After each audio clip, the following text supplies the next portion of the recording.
안녕하십니까. 화생활 송대표입니다. 2025년도 3월 4일 화요일 현재 시간 오후 1시 2분 지나고 있습니다. 자, 오늘 시장 설명드리려고 합니다. 시장이 좀 진정되나 싶은데 한 주를 시작하는 월요일부터 흔히 말해서 두들겨 맞으면서 조금 악한 모습으로 마감이 됐습니다. 왜 그랬는지, 그리고 이제 앞으로 어떻게 좀 볼지 그 점에 대해서 같이 한번 이야기 나눠보겠습니다. 먼저 새벽에 마감했던 다우지수는 전장 대비해서 1.48% 649포인트가 하락을 한 43,191포인트에서 하락 마감했습니다. S&P 500은 1.76% 100포인트 정도가 조정을 받았고요. 나스닥은 2.64% 497포인트가 조정을 받으면서 이 구간에서의 조정은 좀 치명적이라고 할 수 있어요.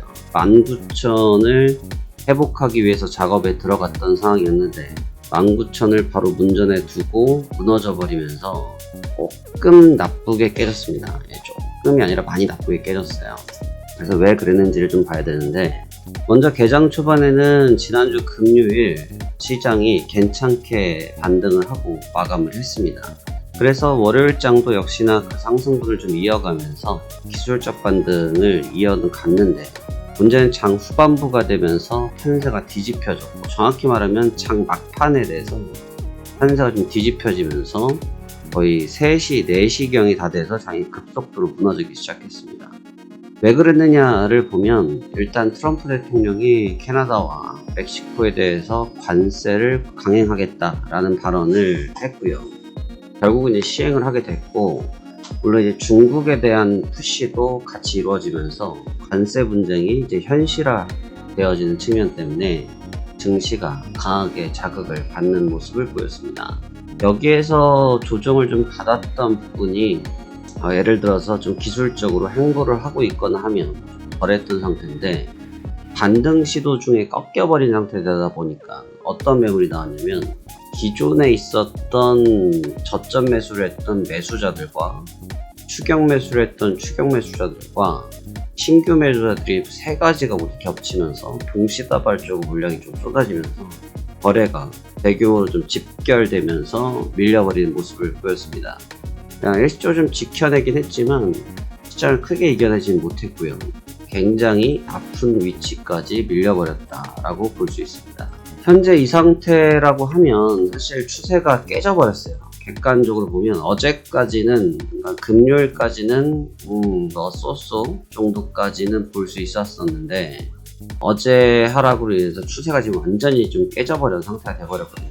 추세가 깨졌을 때는 구분하는 게 두 가지인데, 일단 추세가 깨진 첫날을 한번 봐야 됩니다. 그래서 추세가 깨진 첫날, 즉 오늘이죠. 그러니까 오늘 해당 추세를 견인을 해주면 주가는 어느 정도의 또 반발력을 가져가려고 할 건데, 오늘마저도 붕괴가 된다고 하면 추세가 완전히 넘어갈 수 있다라는 생각을 가지고 접근할 필요가 있습니다. 지금 밀린 부분이 단순하게 관세에 대한 부분만 그런 것도 아니었고, 가상화폐 쪽에서도 비트코인이 완전히 좀 급락을 했었다가 지금 미국 정부에서 가상화폐에 대해서 본인들이, 그러니까 미국 정부 자체에서 비축을 하겠다라는 얘기가 있으면서 폭등을 좀 했는데, 그 폭등했던 것도 어제 하루 만에 모두 다 붕괴가 됐습니다. 그러니까 이것은 어떠한 악성 재료가 나타나서 그런 것은 아니고, 악성 재료, 악성 내용 때문에 그런 것은 아니고, 시장의 심리가 일시다발적으로 무너졌다는 것을 반증합니다.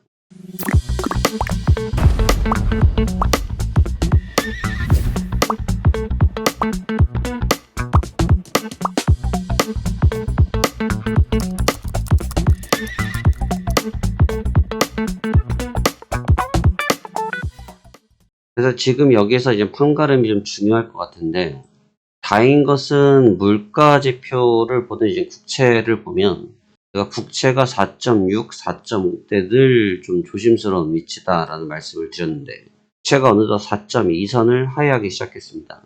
반대로 국채가 4.2, 4.1 정도 레벨이면, 통상적이면, 사실 제가 지난주 금요일도 상승적으로 좀 봤던 위치가 있었는데, 그렇게 볼 수 있었던 근거는 국채가 계속 하향 레벨 되고 있었기 때문이거든요. 그러니까 국채가 지금처럼 하향 레벨이 된다고 하면 주가를 부양시킬 가능성이 좀 높다라고 평가할 수 있고, 지금은 관세와 등등등 정치적, 경제적, 지정학적 이런 리스크들의 부정적인 부분들이 작용되고 있지만, 다행히 물가적인 측면이 다소 안정되는 부분이 보여진다고 하면 시장은 반발력을 가져갈 수 있거든요.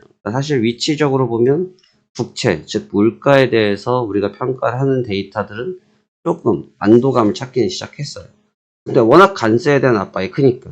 근데 이 부분도 해석을 잘 해볼 필요가 있는 것이, 제가 멕시코 하면 늘 말씀드리는 것이 아보카도죠. 아보카도인데, 아보카도가 미국에서 3불 하던 것이 이제 관세가 붙었기 때문에 한 4.5불 될 겁니다. 4.5불로 이제 올라간다고 봤을 때 거기에 따른 소비가 떨어질 거라고 봐야 되거든요. 이게 필수 소비재가 또 아닙니다.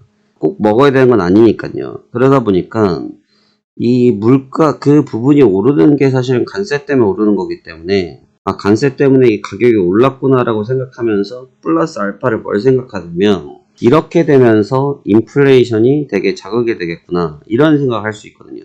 어제 같은 경우는 3월 3일 우리나라 기준으로 삼겹살 데이라고 하죠. 어제 아침에 뉴스를 보니까 어제 마트에 돼지고기 삼겹살을 사러 온 사람들 가격이 평상시 절반 정도에 되다 보니까 오픈런을 했다라는 얘기가 있습니다. 근데 그게 왜 그러냐면 소비력이 없어서가 아니라 물가가 비싸서, 가격이 비싸서 소비하지 않았다는 것이거든요. 사실 그렇게 되면 이 소비력을 보유하고 있지만 물가 때문에 덤비지 못했던 사람들이 있었다는 얘기인데, 미국에서도 마찬가지로 이런 우리가 주요한 수출입 국가, 특히나 이제 식료품과 가까운 근접한 국가들, 멕시코나 캐나다 같은 경우들에서도 이런 일이 발생되면 관련된 이슈에 노출된다라고 시장은 보통 보겠죠. 그럼 물가에 대한 부담을 갖는데, 방금 말씀드렸다시피 최근 나오고 있는 데이터들이 그나마 물가 안정을 좀 보여주고 있다 보니까 국채는 회복할 가능성이 더 높다 이거죠. 그러면 주가는 회복하려고 할 수 있는데, 문제는 이런 이슈가 지금 뒤덮고 있다 보니까 시장이 심리에 완전히 밟혀버렸어요. 심리에 밟혔다. 그러니까 시장이 금요일장 혹시 보셨는지 모르겠는데, 제가 금요일장 온라이트에서 제가 봤습니다만 급등까지 봤거든요. 이 급등을 다 보고 잤는데, 이 급등, 쉽게 말해 약간 급반등세를 보여줄 때와 이때와 마찬가지인데, 이때도 이 트럼프 쪽에서 나왔던 얘기 때문에 투매성으로 쏟아졌다고 하면 이때도 사실 기대감으로 한번 올라오니까 무섭게 치고 올라왔었거든요. 같은 맥락이라는 거죠. 그래서 사실 어느 정도의 기조만 좀 잡히면 같은 가능성이 좀 있다. 그래서 그 부분을 체크할 필요가 있다라고 좀 보여집니다. 하지만 분명한 거는 추세가 깨져버렸어요. 추세가 깨져버렸기 때문에 현재 깨진 추세를 시장이 얼마나 견고하게 잘 지켜줄 수 있을지는 저도 미지수인지라 그 부분을 좀 봐야 될 것 같습니다. 여기에서 현물의 길을 빼고 갈 수는 없죠. 현물이 좀 문제예요. 현물이 문제인데, 이제 엔비디아도 다 됐나 싶을 정도의 투매력. 싱가포르에서의 수출입 물량 얘기 있으면서 핑계인데, 이제 약간 매도세가 강하게 걸리기 시작했습니다. 테슬라가 그나마 반등한 이후에 해당 저점선을 지키면서 밴드를 취하고 있는 거에 비하면 엔비디아가 약간 테슬라를 따라가는 경향이 보입니다. 문제는 테슬라의 하락이 현재 주가의 80% 밀어냈거든요. 이제 엔비디아가 후속타를 치기 시작하니까 최근에 주가에 더 압력이 높아지고 있는 상태. 그러면 이제 엔비디아의 현재 하방 압력을 어떻게 커버할 수 있을까가 중요해 보입니다. 그래서 일단 엔비디아는 사수를 하고 있다라고 보기는 좀 어렵고, 일단 추세가 깨진 상태인데 오늘 보시다시피 강한 지지력을 갖고 있는 위치거든요. 이 자리마저도 반납하게 되면 좀 부담이 크다. 그러니까 이 구간은 지금 엔비디아에 대한 주말에 저도 기사를 보면 엔비디아에 대한 실적이 좀 서프라이즈 했다. 실적이 너무 안 좋았다. 이런 얘기도 갑자기 와전되더라고요. 실적이 안 좋았나요? 실적 좋았습니다. 그냥 서플라이즈한 데이터가 없었을 뿐인 거거든요. 이제 그 부분 때문에 향후 점진적으로 실적이 드롭될 것 같다라는 게 지금 시장의 악설이죠. 나쁜 썰이 지금 돌고 있는 부분인데, 그 부분이 지금 작용이 될런지 이 부분을 좀 봐야 될 것 같고, 얼마나 투심이 안 좋냐면 어제 TSMC에서 대규모로 시장에 투자를 하겠다고 밝혔음에도 불구하고 반도체가 전혀 불을 붙지 못했습니다.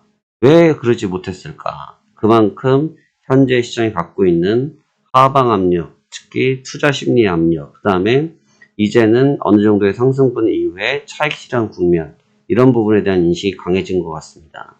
하지만 지금 재료가 아직은 온전한 상태가 아니고 추세가 조금 애매하게 깨지긴 깨졌지만 추세가 좀 깨져 있는 상태. 그러다 보니 심리적 압박이 높을 수 있지만 현재 국면에서 회복했을 때는 지난 금요일 느낌 한번 살펴볼 필요가 있기 때문에 아마 여기서 캔들을 하루 정도는 더 볼 필요가 있다. 그래서 오늘마저도 깨지면 주가는 좀 붕괴에 가까운 느낌으로 보시는 게 적절해 보이고, 오늘 버텨낸다라고 하면 그래도 주가는 다시 한번 회복 탄력성을 가져갈 수 있다의 느낌 정도로 보신다고 하면 시장 보시는데 큰 지장 없지 않을까 생각됩니다.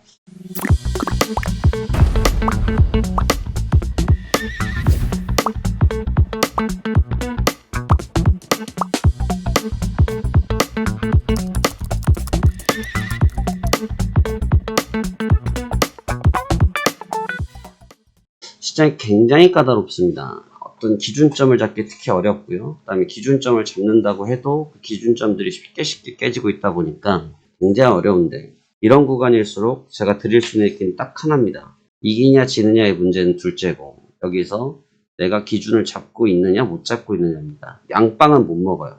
여기서 양빵을 노리다가는 믿어줘도 안 되는 수가 있고, 내가 양쪽을 열어두되 내가 뚜렷한 기준점을 가지고 접근해야 하나의 열매를 얻을 수 있다라는 생각으로 접근해 보셨으면 좋겠습니다. 그러면 오늘도 성공 투자하시길 바라겠고, 저는 매매 준비하도록 하겠습니다. 감사합니다. 판세왕 홍대표였습니다.